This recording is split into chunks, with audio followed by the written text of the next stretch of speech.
आप देख रहे हैं चलते चलते दो खबर। हरियाणा की सिरसा सीट से कांग्रेस की सांसद कुमारी सैलजा विगत दिनों से विवादों से घिरी हुई है।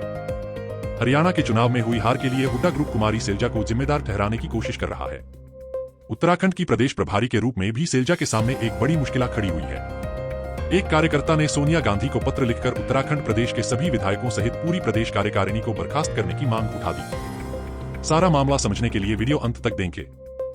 हरियाणा की सिरसा लोकसभा सीट से सांसद कुमारी सैलजा के लिए पिछले कुछ महीने अच्छे नहीं बीते हैं। हरियाणा चुनावों में टिकट वितरण के दौरान उनके प्रतिद्वंदी पूर्व मुख्यमंत्री भूपिंदर सिंह हुड्डा उन पर हावी रहे। सोनिया गांधी के साथ अपनी गहरी नजदीकियों के बावजूद कुमारी सैलजा अपने समर्थकों को टिकट दिलाने में असमर्थ रहीं।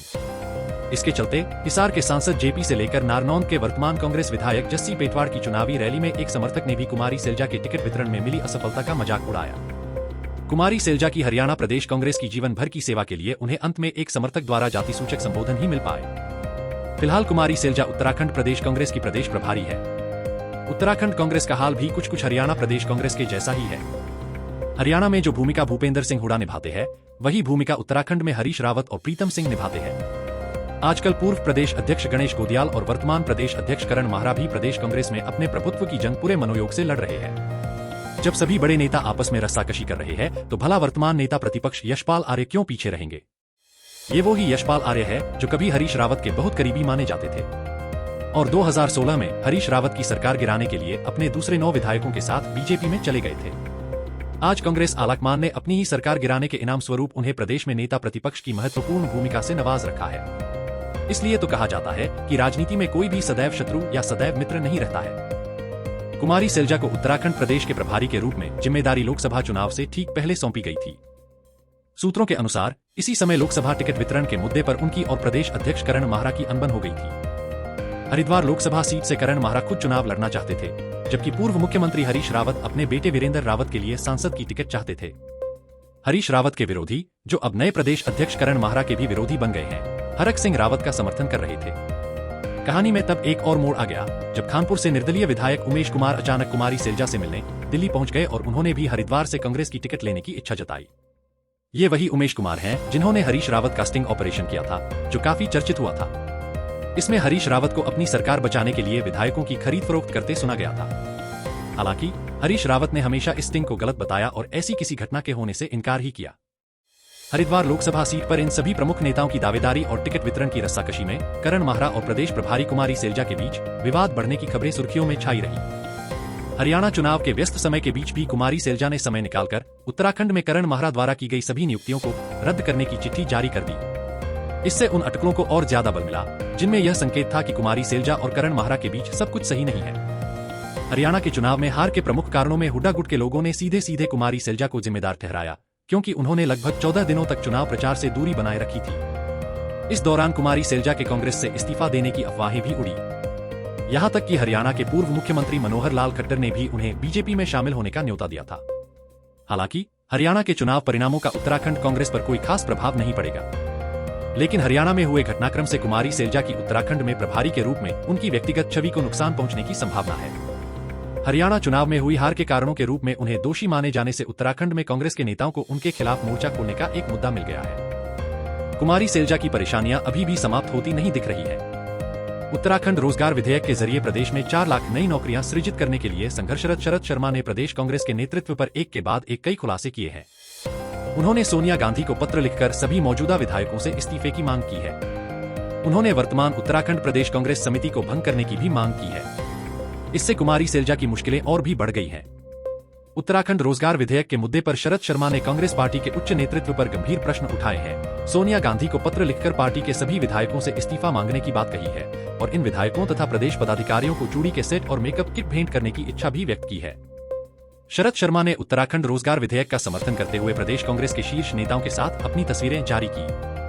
वे लंबे समय से इस विधेयक के लिए संघर्ष कर रहे हैं और उन्होंने अपने पत्र में बताया कि उत्तराखंड रोजगार विधेयक जैसे महत्वपूर्ण मुद्दों पर कांग्रेस के वरिष्ठ नेताओं और विधायकों ने कोई सक्रियता नहीं दिखाई। उन्होंने यह भी आरोप लगाया कि प्रदेश के नेताओं ने सिर्फ अपने निजी स्वार्थ की राजनीति की है और उत्तराखंड रोजगार विधेयक के माध्यम से राज्य की रोजगार नीति में जरूरी सुधार के लिए कोई मजबूत कदम नहीं उठाया। उन्होंने यह भी कहा कि प्रदेश के नेतृत्व ने इस महत्वपूर्ण विषय को प्रदेश प्रभारी कुमारी सैलजा से और बाकी शीर्ष नेतृत्व से भी छिपाकर रखा है। इस समय उत्तराखंड के केदारनाथ विधानसभा सीट पर उपचुनाव हो रहे हैं। जिसमें प्रदेश प्रभारी कुमारी सैलजा ने पूर्व प्रदेश अध्यक्ष गणेश गोदियाल और झबरेड़ा के विधायक वीरेंद्र जाति को करण माहरा के ऊपर ऑब्जर्वर नियुक्त कर दिया था। केदारनाथ में भी करण माहरा हरक सिंह रावत को टिकट दिलाना चाहते थे, जबकि हरीश रावत गुट और स्वयं गणेश गोदियाल भी केदारनाथ के पूर्व विधायक रहे मनोज रावत का पक्ष ले रहे थे। ऐसे में शरद शर्मा ने प्रदेश अध्यक्ष को इस चुनाव में उत्तराखंड रोजगार विधेयक को मुख्य मुद्दा बनाकर एक संत प्रत्याशी के साथ चुनाव में उतरने की सलाह दी। यही बात उन्होंने प्रदेश प्रभारी कुमारी सैलजा के सहयोगी और सचिव सुरेंद्र शर्मा को व्यक्तिगत रूप से मिलकर भी कही और यह अनुरोध किया कि अब कांग्रेस को बाबा केदार की धरती से प्रदेश को उत्तराखंड रोजगार विधेयक के माध्यम से 4 लाख नई सरकारी नौकरियां सृजित करने के मार्ग पर चलना शुरू कर देना चाहिए। मगर कुमारी सैलजा के सचिव सुरेंद्र शर्मा ने और उत्तराखंड प्रदेश नेतृत्व ने यह बातें भी कुमारी सैलजा तक नहीं पहुंचाई, अपितु आनन फानन में इस सीट पर उम्मीदवार घोषित कर और उत्तराखंड रोजगार विधेयक को इस चुनाव का केंद्रीय मुद्दा बनाए बिना चुनाव सभाएं भी करने लगे। उत्तराखंड रोजगार विधेयक के संबंध में शरद शर्मा द्वारा सोनिया गांधी को लिखे गए पत्र को उन्होंने कांग्रेस पार्टी के आंतरिक पत्राचार के दौरान केसी वेणुगोपाल से लेकर पार्टी के अन्य सभी प्रमुख नेताओं और उनके निजी सचिवों तक व्हाट्सएप और ईमेल के माध्यम से भेज दिया है। इसके अलावा शरद शर्मा ने एक प्रमुख अखबार में उत्तराखंड रोजगार विधेयक की अनदेखी पर अपनी नाराजगी व्यक्त करते हुए एक प्रेस विज्ञप्ति भी जारी की है। ऐसा भी सुनने में आ रहा है कि शरद शर्मा ने कुमारी सैलजा के कार्यालय से संपर्क साधने की भी कोशिश की, परंतु उनका फोन नहीं उठाया गया। यदि यह मामला और बढ़ता है तो हरियाणा में हुड्डा गुट को कुमारी सैलजा के खिलाफ एक और मुद्दा मिल सकता है। हरियाणा के पूर्व मुख्यमंत्री हुड्डा सोनिया गांधी के सामने इस मुद्दे का इस्तेमाल कुमारी सैलजा के प्रति अपने फायदे के लिए कर सकते हैं। कुमारी सैलजा के कार्यालय और उनके प्रभार वाले राज्य के नेता जब उन्हें पूर्ण सूचनाएं नहीं दे रहे हैं तो यह समझा जा सकता है कि उत्तराखंड में कांग्रेस नेता उनका किस प्रकार सम्मान कर रहे हैं। कांग्रेस के एक सामान्य कार्यकर्ता द्वारा उत्तराखंड रोजगार विधेयक से 4 लाख नौकरियां सृजित करने वाली अति महत्वपूर्ण कार्य योजना की उपेक्षा से खिन्न होकर प्रदेश के सभी कांग्रेस विधायकों और नेताओं से इस्तीफे की मांग करने वाला पत्र का मामला ऐसे समय में सामने आया है जब केदारनाथ जैसी महत्वपूर्ण सीट पर कांग्रेस ने अपना प्रत्याशी उतार रखा है और दूसरी तरफ अभी अभी कांग्रेस पार्टी हरियाणा चुनाव के हार के जख्म से उबर भी नहीं पाई है। वहीं रोजगार के मामले में पहले हिमाचल, फिर तेलंगाना और अब कर्नाटक में कांग्रेस की सभी नीतियां और वादे पूरी तरह असफल हो चुके हैं, जिसका बीजेपी महाराष्ट्र और झारखंड के चुनावों में पुरजोर फायदा लेने के लिए बड़े पैमाने पर प्रचार कर रही है।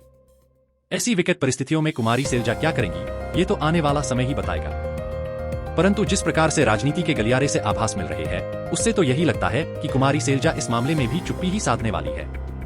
यदि कुमारी सैलजा जनता के रोजगार से जुड़े मामले में कोई ठोस कदम नहीं उठाती है तो यह उनकी व्यक्तिगत राजनैतिक जीवन, योग्यता और नेतृत्व की कुशलता पर एक बड़ा प्रश्न खड़ा कर देगा। अभी हाल ही में उत्तराखंड कांग्रेस के प्रदेश अध्यक्ष करण माहरा ने अपने सोशल मीडिया अकाउंट पर एक वीडियो जारी करके धामी सरकार से उपनल कर्मचारियों की भर्ती और उनके समान वेतन की मांग की है। करण माहरा को सारे मामले का पूरा संज्ञान होने के बावजूद उत्तराखंड रोजगार विधेयक के बारे में वह एक फिर बड़ी सफाई से बिना कुछ कहे निकल गए।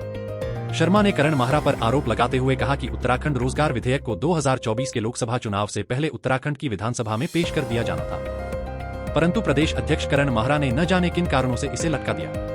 इससे शरद शर्मा के द्वारा उन पर रोजगार के मुद्दे पर दोहरी नीति अपनाने के लगाए गए आरोपों को और भी अधिक बल मिलता है। वहीं दूसरी तरफ हरीश रावत अपनी सोशल मीडिया अकाउंट से धामी सरकार को सड़कों में बड़े खड्डे दिखाते हुए दिखाई दे रहे हैं, परंतु वो भी उत्तराखंड रोजगार विधेयक के बारे में कुछ नहीं कह रहे हैं। अब वो केदारनाथ में अपने प्रत्याशी मनोज रावत के चुनाव प्रचार में भी जाने वाले हैं और उनके व्यवहार से भी यह स्पष्ट लग रहा है कि पूर्व मुख्यमंत्री अभी भी इस रोजगार विधेयक की उपेक्षा कर रहे हैं। शर्मा ने कांग्रेस नेताओं पर व्यक्तिगत स्वार्थों को प्राथमिकता देने का आरोप लगाया है। उन्होंने कहा कि हरीश रावत ने 2022 के चुनावों में 4 लाख नौकरियों का वादा किया था, लेकिन अब इस विधेयक पर कोई टिप्पणी नहीं कर रहे हैं। शर्मा ने सोनिया गांधी को पत्र लिखकर नेताओं के इस्तीफे की मांग की है जिन्होंने रोजगार विधेयक को अटकाया है। उत्तराखंड रोजगार विधेयक से 4 लाख सरकारी नौकरियां सृजित करने के संघर्ष में कुमारी सैलजा किसका साथ देंगी? क्या सोनिया गांधी उत्तराखंड रोजगार विधेयक की उपेक्षा करने वाले और केवल व्यक्तिगत स्वार्थ की राजनीति में आकंठ डूबे हुए अपने विधायकों से इस्तीफा देने के लिए कहेंगी? ये सब तो आने वाला समय ही बताएगा। फिलहाल इस वीडियो में इतनी ही खबर के साथ चलते चलते 2 खबर की टीम आप सभी से विदा लेती है। उत्तराखंड रोजगार विधेयक से 4 लाख नई सरकारी नौकरियां सृजित करने के संघर्ष में आप किसका साथ देंगे? उत्तराखंड के युवा और जनता इस विषय पर कमेंट करके अवश्य बताएं।